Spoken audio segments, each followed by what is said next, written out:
এই তো আমার মাংস রেডি। আমি চাইছিলাম একটু ঝোল ঝোল বানাবো, তো চিন্তা করলাম যে না, এমনিই রান্না করি। আসসালামু আলাইকুম, সবাই কিরকম আছেন? আজকে রান্না হইতেছে গরুর মাংস।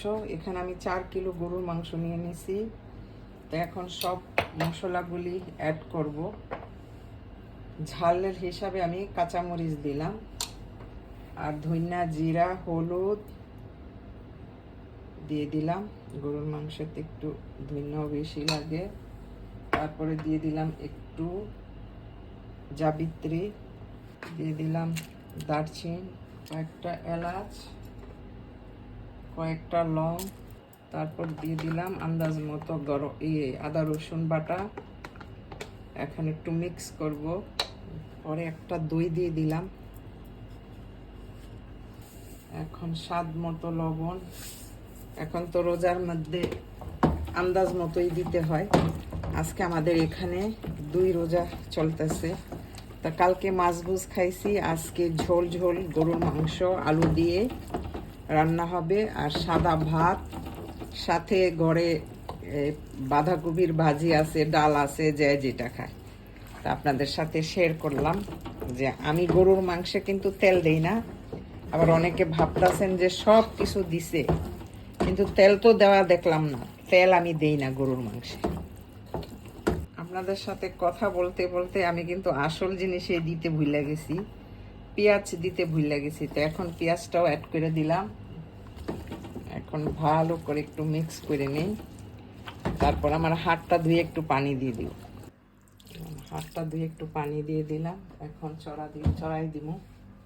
বিসমিল্লাহির রহমানির রহিম। চুলাটা অন করে দিলাম। এখন কমাই দিব চুলা, মানে আস্তে আস্তে মাংসটা হইতে থাকবো। তেজপাতা দিতেও ভুলে গেছি, এখন দিয়ে দিলাম। এটা আমার মাংস রেডি। আমি চাইছিলাম একটু ঝোল ঝোল বানাবো, তো চিন্তা করলাম যে না, এমনিই রান্না করি।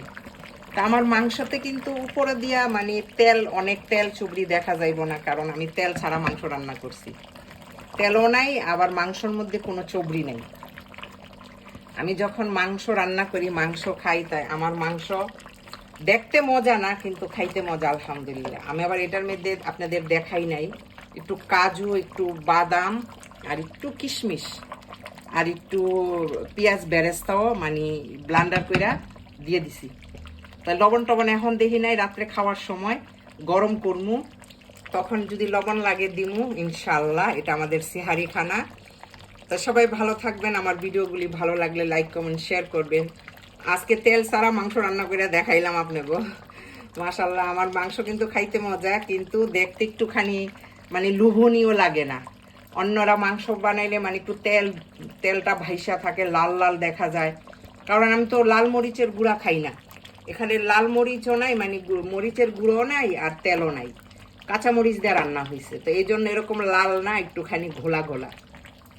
তো সবাই ভালো থাকবেন। আল্লাহ সবাইরে সালামত রাখুক, ভালো রাখুক। আমি দোয়া করি রোজা সবাইরে ভালো ভালো রোজার আল্লাহ সব কিছু দেখ, নসিব ভালো করুক। রোজার মধ্যে আপনাদের বরকত, রহমত, বেশ সময় দেখ। আমার দোয়া সবসময় থাকবে। আল্লাহ হাফেজ।